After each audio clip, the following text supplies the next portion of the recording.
Hello YouTube, welcome to my channel. I'm Bella, and today I'm going to be reviewing The Daughters in My Kingdom, the history and work of Relief Society, which is a very interesting book, I think.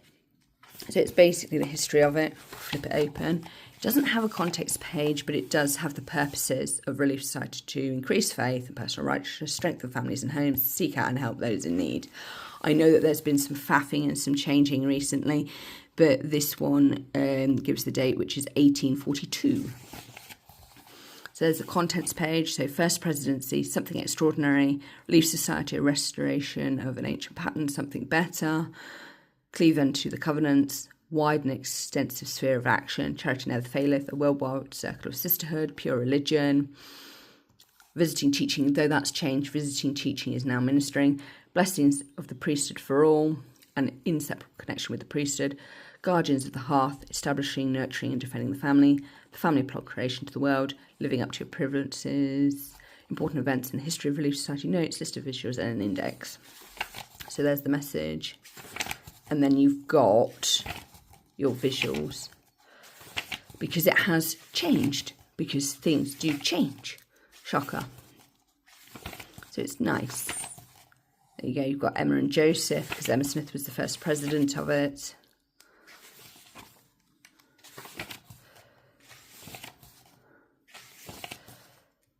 Parent enter the temple. All sorts of tips in here. And Joseph Smith, down there. Cleave unto the covenants, Exodus, migration and settlement. So this is very much the Brigham Young years.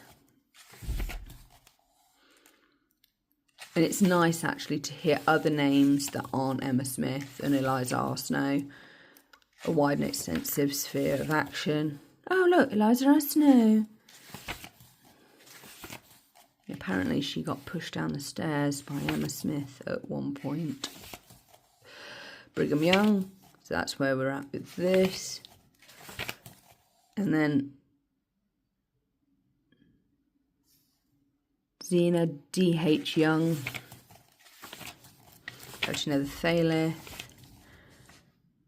Emmeline B. Wells. It's very much Utah based, and this is the problem. It's getting the programs out of Utah and into the global church. That's going to be a huge task, because some countries already have their own program that's run by the government on various things, and that's why the church is working so much with the Red Cross and other charities, because a lot of countries have their own female welfare support thing going on, and the church programs can struggle, and some of them are actually illegal.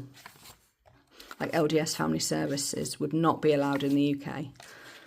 See, look, questions visiting teachers can ask. Some of this is very dated, but it's actually nice to have this summary, because before the great streamlining of President Nelson, the church itself was gathering all its information and making it relevant. See, Barbara B. Smith, Barbara W. Y. Winder, yeah, I've got to say that with an American accent to get that right.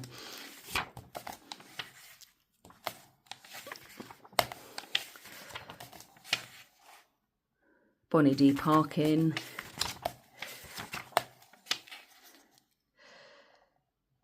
Julie B. Beck, I remember her. Family Proclamation. I really wish that they would refresh the Family Proclamation, not change it completely, but update some of the wording, because I think it needs it, because it was actually released in, when was it? 1995. Yeah, I think that some of the wording could be refreshed or rephrased to fit in, because it's written in very American Victorian language. It's just the way it is. Live up to your privileges. No pressure.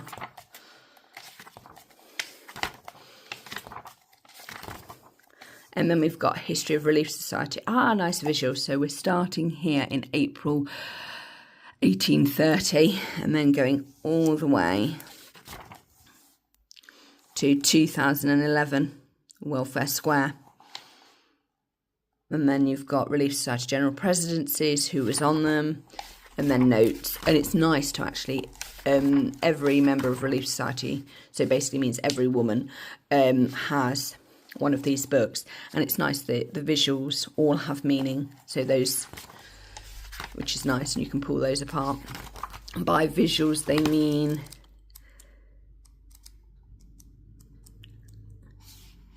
this. So each of these has a purpose. It's not just something that they've put together randomly. There's always meaning. So this is the index, but they all have meaning. So that's the index, and that's the end of the book. But yeah. So every member of Relief Society got this. Is a nice summary of where Relief Society has gone and where it's possibly going to go in the future. It is very Utah based because of Welfare Square. There's not a lot we can do about that, but it's getting those programs out of Utah into the other units that is a problem. Anyway, I've babbled enough. I hope you've enjoyed my review of Daughters in My Kingdom. I think it's a very useful resource, and if anybody were to look into the history of Relief Society, this would be a nice starting point because it does have a nice index where you can go off to other things, as well as obviously the church website. So if you've enjoyed this, please like, comment and subscribe, and thank you so much for the support. Bye.